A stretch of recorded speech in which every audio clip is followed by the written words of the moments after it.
तुम एक पिंजरे में हो। अभी इसी समय जब तुम यह वीडियो देख रहे हो, तुम्हारे चारों तरफ सलाखें हैं। तुम्हें वह सलाखें दिखाई नहीं देती क्योंकि वह लोहे की नहीं बनी है, वह बनी है डर से। क्या तुम्हें कभी ऐसा लगता है कि तुम अपनी जिंदगी जी ही नहीं रहे, कि तुम बस एक स्क्रिप्ट फॉलो कर रहे हो? सुबह उठना, भागना, काम करना और फिर वही डर कि कल क्या होगा। सच कड़वा होता है और आज का सच बहुत कड़वा है। 99% तुम्हारे जो डर हैं, जो तुम्हें रात को सोने नहीं देते, वह तुम्हारे हैं ही नहीं। वो डर हल्सिनेशंस हैं। वो एक वहम है जो तुम्हारे समाज और पिछले 100 सालों की जनरेशंस ने तुम्हारे दिमाग में डाले हैं। इसे साइकोलॉजी में कहते हैं इंटरजेनरेशनल ट्रॉमा। मैं तुम्हें वो एक्सपेरिमेंट दिखाने वाला हूं जिसने यह साबित कर दिया कि हम इंसान आजाद नहीं हैं, हम बस ट्रेंड और फियर के गुलाम हैं। नमस्कार दोस्तों, मैं हूं साबिर और स्वागत है आपका कामयाबी मंत्र पर। आज हम बात करेंगे द 5 मंकीज एक्सपेरिमेंट की। लेकिन यह कोई साइंस क्लास नहीं है, यह तुम्हारे जीवन की एक हॉरर स्टोरी है। एक पिंजरा है, उसके अंदर 5 बंदर हैं। पिंजरे के बीचों बीच एक सीढ़ी है और सीढ़ी के ऊपर लटक रहे हैं केले, सुनहरे ताजे केले। बंदरों का स्वभाव है, उन्हें भूख लगती है। एक बंदर हिम्मत करता है, वह सीढ़ी पर चढ़ना शुरू करता है। जैसे ही उसका हाथ केलों को छूने वाला होता है, साइंटिस्ट एक पाइप से बर्फ जैसा ठंडा पानी उस बंदर पर मारते हैं। लेकिन वह सिर्फ उस एक बंदर को नहीं भिगाते, वह पिंजरे में मौजूद बाकी चारों बंदरों पर भी वही ठंडा पानी डाल देते हैं। हर कोई कांपने में लगता है। दर्द, खौफ, बंदर नीचे गिरता है, सन्नाटा छा जाता है। थोड़ी देर बाद दूसरा बंदर कोशिश करता है। संगीत उसे लगता है शायद पहले वाले ने गलती की होगी। वह ऊपर चढ़ता है और फिर वही सजा, ठंडा पानी सब पर। हर एक बंदर ठिठुर रहा है, चीख रहा है। अब पिंजरे में एक नया नियम बन गया है, सीढ़ी पर चढ़ोगे तो दर्द मिलेगा। अब साइंटिस्ट्स अपना खेल बदलते हैं। वह पानी का पाइप हटा देते हैं और वह 5 पुराने बंदरों में से एक को बाहर निकालते हैं और एक नया बंदर अंदर डालते हैं। इस नए बंदर को पानी के बारे में कुछ नहीं पता, उसने कभी वह दर्द महसूस नहीं किया। वह मासूम है, वह सीढ़ी देखता है, वह केले देखता है, वह सोचता है अरे वाह दावत। वो जैसे ही सीढ़ी पर पहला कदम रखता है, जानते हो क्या होता है? पानी नहीं आता। बाकी के 4 बंदर उस पर टूट पड़ते हैं। वह उसे मारते हैं, उसे काटते हैं, उसे सीढ़ी से नीचे खींच लेते हैं। नया बंदर समझ नहीं पाता कि क्या हो रहा है। वह दोबारा कोशिश करता है और इस बार उसे और बुरी तरह पीटा जाता है। उसे नहीं पता कि ऊपर ठंडा पानी है या नहीं। उसे बस इतना पता है, अगर मैं ऊपर चढ़ा तो मेरे अपने लोग मुझे मार डालेंगे। धीरे धीरे साइंटिस्ट सारे पुराने बंदरों को बदल देते हैं। अब पिंजरे में 5 नए बंदर हैं। इनमें से किसी ने भी कभी ठंडा पानी महसूस नहीं किया, किसी ने भी कभी उस सजा को नहीं भोगा।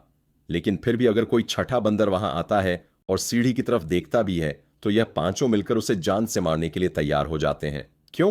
क्योंकि यहां ऐसा ही होता है। That's just how things are done here. यह सिर्फ बंदरों की कहानी नहीं है। शीशे में देखो, यह तुम्हारी कहानी है। भारत में हमारे पास इसका एक और नाम है क्रैब मेंटालिटी। अगर तुम एक बाल्टी में बहुत सारे केकड़े रख दो तो बाल्टी पर ढक्कन लगाने की जरूरत नहीं पड़ती, क्योंकि अगर एक केकड़ा बाहर निकलने की कोशिश करेगा तो बाकी केकड़े उसकी टांग पकड़कर उसे वापस नीचे खींच लेंगे। तुम्हारी जिंदगी में वह ठंडा पानी क्या है? वो ठंडा पानी है। लोग क्या कहेंगे जब तुम कहते हो मुझे बिजनेस करना है, मुझे आर्टिस्ट बनना है, मुझे यह 9 to 5 की गुलामी नहीं करनी? तो तुम्हारे आसपास के बंदर घबरा जाते हैं। उन्हें लगता है कि अगर तुम सीढ़ी चढ़े तो सजा सबको मिलेगी। उन्हें लगता है कि तुम सेफ पाथ छोड़कर पाप कर रहे हो। वह तुम्हें गालियां देते हैं, तुम्हारा मजाक उड़ाते हैं, तुम्हें डिमोटिवेट करते हैं। वो तुम्हें फिजिकली नहीं मारते, लेकिन वह तुम्हारे सपनों की हत्या करते हैं। और सबसे डरावनी बात, वह यह सब इसलिए करते हैं क्योंकि वह तुम्हें बचाना चाहते हैं। वह भी उसी डर के शिकार हैं जिसे उन्होंने कभी अनुभव ही नहीं किया। वे डरे हुए हैं क्योंकि पास्ट जनरेशंस डरी हुई थी। किसी ने यह नहीं पूछा कि क्या आज भी ऊपर ठंडा पानी है। तुम्हें पता है पिंजरा इतना खतरनाक क्यों है? क्योंकि यह तुम्हें एक झटके में नहीं मारता, यह तुम्हें धीरे धीरे मारता है। अगर तुम एक मेंढक को खौलते हुए पानी में डालोगे तो वह तुरंत कूदकर बाहर आ जाएगा। लेकिन अगर तुम उसे ठंडे पानी में डालो और धीरे धीरे, बहुत धीरे धीरे गैस चालू करो, तो मेंढक बाहर नहीं कूदेगा। वो उस गर्मी को एंजॉय करेगा।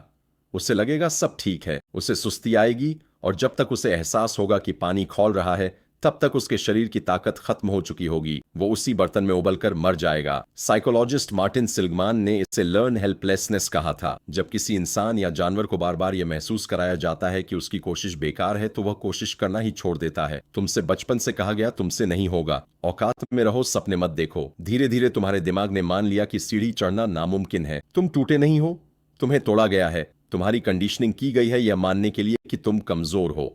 न्यूरोसाइंस में एक टेरिफाइंग डिस्कवरी हुई है, एपिजेनेटिक्स। एम्ब्री यूनिवर्सिटी में एक एक्सपेरिमेंट हुआ।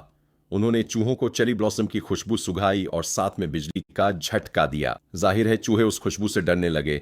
लेकिन हॉरर यहां शुरू नहीं होता उन चूहों के बच्चों ने और उनके बच्चों के बच्चों ने जिन्होंने कभी वह बिजली का झटका महसूस नहीं किया था। वह भी उस चेरी ब्लॉसम की खुशबू सूंघते ही कांपने लगे। उनका डीएनए बदल चुका था। उनका डर जेनेटिक बन चुका था। तुम भी वही हो। तुम्हारे डर तुम्हारे नहीं है, वो तुम्हारे एंसेस्टर्स की मेमोरीज हैं जो तुम्हारे डीएनए में एनकोडेड हैं। अब सवाल यह है, क्या तुम इस पिंजरे में सड़ना चाहते हो या बाहर निकलना चाहते हो? दुनिया के सबसे महान और खतरनाक दिमागों ने इसके बारे में क्या कहा है, जरा सुनो। जर्मन फिलोसोफर फ्रीडरिश नीचे का एक कॉन्सेप्ट है, स्लेव मोरालिटी, गुलामों की नैतिकता। नीचे कहते हैं कि दुनिया में दो तरह के लोग होते हैं। एक वह जो मास्टर हैं, जो अपने नियम खुद बनाते हैं, जो सीढ़ी चढ़ने की हिम्मत रखते हैं, नीचे उन्हें उबर में कहते हैं। और दूसरे वो जो स्लेव हैं, यानी वह बंदर जो नीचे बैठे हैं। स्लेव मोरालिटी का आधार डर और सुरक्षा है। वह झुंड में रहना पसंद करते हैं। उन्हें लगता है कि आज्ञा मानना ही पुण्य है। जो सीढ़ी चढ़ता है वह उन्हें बुरा लगता है, क्योंकि वह उनकी कायरता को आईना दिखाता है। जब तुम रिस्क लेते हो तो तुम उन स्लेव्स को उनकी औकात याद दिलाते हो, इसलिए वह तुम्हें नफरत करते हैं। ओशो ने कहा था, अगर तुम अंधों की दुनिया में पहुंच जाओ तो अपनी आंखों की घोषणा मत करना, अन्यथा वह तुम्हारी आंखें निकाल लेंगे। क्योंकि अंधे बर्दाश्त नहीं कर सकेंगे कि तुम आंख वाले हो। तुम्हारी आंखें उनको उनके अंधेपन की याद दिलाएंगी। रॉबर्ट ग्रीन, जो द 48 लॉज ऑफ पावर के लेखक हैं, संगीत, अपनी किताब the laws of human nature में लॉ ऑफ कन्फर्मिटी की बात करते हैं। वो कहते हैं कि इंसान के डीएनए में एक सोशल पेन का सिस्टम है। जब हम ग्रुप से अलग होते हैं तो हमारे दिमाग का वही हिस्सा एक्टिवेट होता है जो शारीरिक चोट लगने पर होता है। अकेला होना दर्द देता है, भीड़ से अलग चलना डरावना है। लेकिन याद रखना, रॉबर्ट ग्रीन यह भी कहते हैं, if you want power you must risk being alone. अगर तुम्हें ताकत चाहिए तो तुम्हें अकेले होने का जोखिम उठाना ही पड़ेगा। अब मैं तुम्हें इस कहानी का सबसे खौफनाक सच बताता हूं, ध्यान से सुनना, यह तुम्हारी रूह को झकझोर देगा। उस एक्सपेरिमेंट के अंत में वहां कोई साइंटिस्ट नहीं था, वहां कोई पानी का पाइप नहीं था, वहां कोई ठंडा पानी नहीं था। अगर वह नया बंदर उन बाकी बंदरों से लड़कर मार खाकर भी एक बार, बस एक बार सीढ़ी के ऊपर पहुंच जाता तो उसे पता चलता कि डर असली था ही नहीं, सजा का डर सिर्फ एक भूत था। आज तुम्हारी जिंदगी में भी यही हो रहा है। वो लोग क्या कहेंगे वाले लोग, वह खुद डरे हुए हैं। वह समाज के नियम, वह मरे हुए लोगों की वसीयत है। तुम एक ऐसे पिंजरे में कैद हो जिसका दरवाजा खुला है। तुम्हारे पैरों में कोई जंजीर नहीं है। जंजीर सिर्फ तुम्हारे दिमाग में है। जिन चीजों को और जिस सेफ्टी को तुम पकड़ कर बैठे हो वह एक भ्रम है। तुम्हें लगता है कि अगर तुम इंजीनियरिंग छोड़कर फोटोग्राफी करोगे तो तुम मर जाओगे। नहीं। तुम्हें लगता है कि अगर तुम 30 की उम्र में शादी नहीं करोगे तो समाज टूट जाएगा। नहीं, यह सब झूठ है।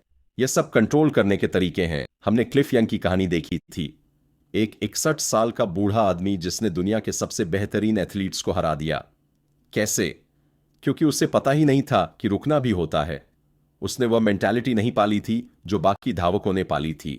क्लिफ यंग वो नया बंदर था जिसे पुराने नियमों का पता नहीं था। तो अब तुम्हारे पास दो रास्ते हैं। नंबर 1, वापस उस भीड़ में जाओ और जब कोई नया बंदर सीढ़ी चढ़ने की कोशिश करे तो तुम भी उसे गालियां दो, उसे नीचे खींचो, अपनी पूरी जिंदगी एक स्लेव बनकर गुजार दो, इस तसल्ली में कि मैं सुरक्षित हूं।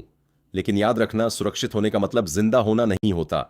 लाशें भी सुरक्षित होती हैं। कब्र में नंबर 2, हिम्मत करो, मार खाने के लिए तैयार हो जाओ। लोग तुम्हें पागल कहेंगे, तुम्हारे अपने तुम्हें छोड़ देंगे, तुम्हें अकेलापन महसूस होगा। लेकिन उस सीढ़ी को चढ़ो, क्योंकि जब तुम ऊपर पहुंचोगे और जब तुम उस केले को, अपनी जीत को छकोगे, तब तुम्हें समझ आएगा कि नीचे खड़े वह करोड़ों लोग गलत थे।